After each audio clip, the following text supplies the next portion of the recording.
Ya, volvió porque justo iban a ocupar la sala de Zoom, entonces me tuve que salir. Ya, me había quedado entonces de que para el caso uno cuando hablamos de cortocircuito, en base a todo lo que hicimos, se dieron cuenta entonces que eh, para el caso del circuito cerrado dijimos de que en este punto, cuando nosotros nos movíamos a distancia de 0,105 lambda, nosotros la impedancia que vemos hacia la derecha es 50, o sea, lo que nosotros queremos adaptar, más este JX, ¿ya? Y este JX es el que nosotros queremos eliminar cuando el stub. Entonces, el stub, como esto es Z0, con el stub lo único que podemos modificar a priori es el largo, la distancia de este stub. ¿Ya? Entonces, ¿cómo vamos a hacer eso?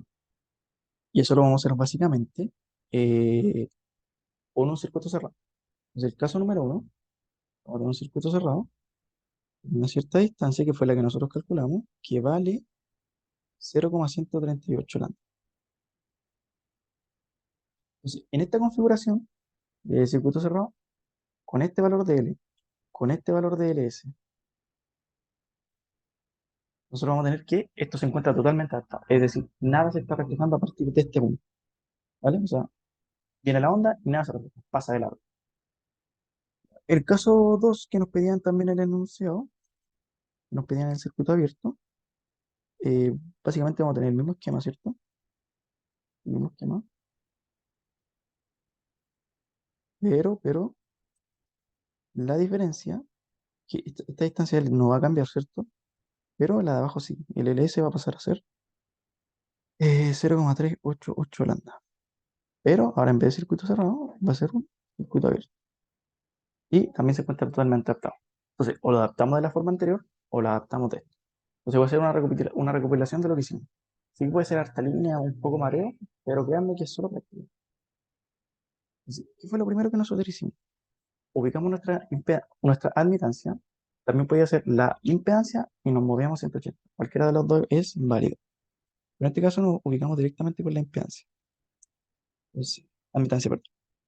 Nosotros dijimos que a fin de cuentas lo que nosotros queremos obtener es que la parte real esté adaptada. Entonces, para encontrar la parte real adaptada, es justamente en el círculo que es de la forma 1 más JB, que es este círculo verde. En ese punto ya está adaptada la parte real. Ya, pues entonces nos movemos con este círculo de acá, el que nosotros estábamos, hasta intersectar con ese.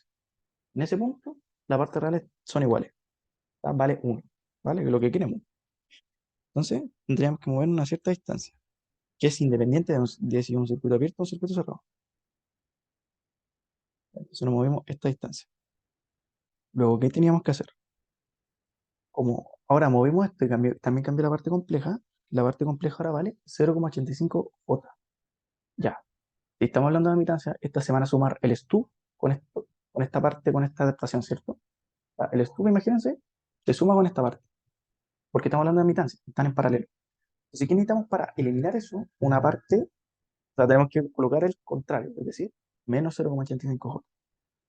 Entonces lo ubicamos acá, que es este punto de acá, y tenemos dos opciones. Ahora tenemos que movernos hacia la carga.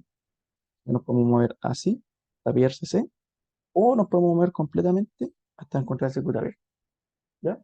Pero lo que interesa más de si el circuito cerrado o si el circuito abierto es caer sobre esta línea de la parte real. Esa línea importa caer porque al final esa es la parte donde estamos solo con términos reales.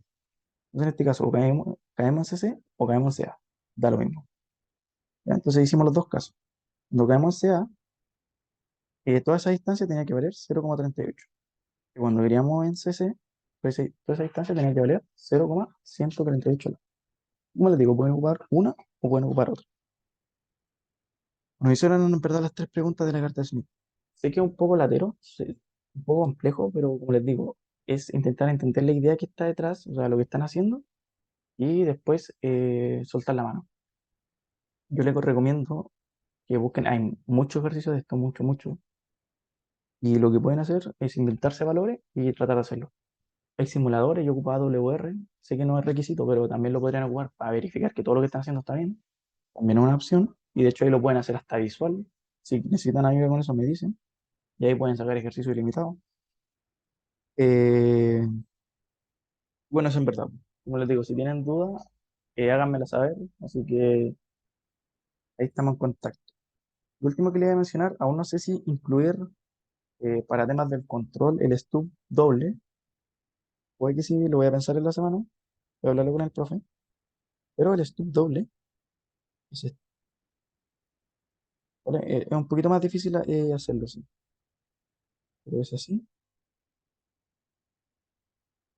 y es así. Donde esta distancia, pongámosle L1, y esta distancia de stub a stub son fijas y usualmente son lambda octavos. Ya, para que entiendan un poco por qué es útil este stub. Este está mal, este es. No, este así y este así. Ya. Ahora, ¿por qué es útil este stub? Y estos razonamientos quiero que lo entiendan en términos generales. ¿Por qué? Porque piensen, por ejemplo, que el adaptador lambda cuarto, si bien es bueno, funciona, adapta. ¿Cuál es el problema principal de esto? Es que básicamente funciona a una frecuencia, porque lambda es lambda por f igual a c. Entonces, si yo cambio el lambda, si yo cambio la frecuencia, el lambda también va a tener que cambiar, porque c es constante, ¿cierto? La velocidad de la luz. Entonces, ¿qué pasa? Actualmente, no sé, pues imagínense ustedes quieren diseñar un filtro y tienen que, por alguna X razón, un filtro pasa banda, imagínense, sobre una banda completa. Pero por alguna razón tienen que ocupar un stub. Pero el stub te lo está haciendo a una frecuencia y para la otra frecuencia no te está adaptando. Vaya a tener reflexiones y puede dañar el equipo. Entonces, este tipo de acoplamiento ya en la práctica no se suelen usar mucho porque son dependientes mucho de la frecuencia. Y uno quiere deshacerse de esa variable. Entonces, ¿qué pasa con este stub? También, acá de hecho es peor porque si cambiamos la frecuencia, vamos a tener que mover este valor de acá y este valor de acá. Problemas también. Y este stub doble, si bien sigue teniendo problemas con la frecuencia, pasa de que mover estos stubs, o sea, estos stubs, moverlos, alargarlos, achicarlos, es mucho más sencillo que moverlos de dirección. O sea, imagínense este tube, yo lo muevo hacia acá o hacia acá. Es mucho, mucho más complejo porque tengo que desarmar el circuito, tratar de colocar una línea con microstrip ahí, muy complejo. Pero si yo puedo alargar y achicar a mi gusto, esto de acá, es mucho más sencillo. Entonces, al final, expanden o achican acá y se ahorra la problemática de moverlo. Entonces, esto es mucho más manejable. Y esto tiene mucho menos problemas con la frecuencia. Entonces, en la práctica se suelen ocupar este tipo de stub, de los stub dobles. Pero un poquito más complejo analizar la carta Smith porque tenemos que mover el círculo unitario. Eso por eso le digo, aún no sé si va a entrar o no, pero ahí va a estar dando vueltas. Sí, eso.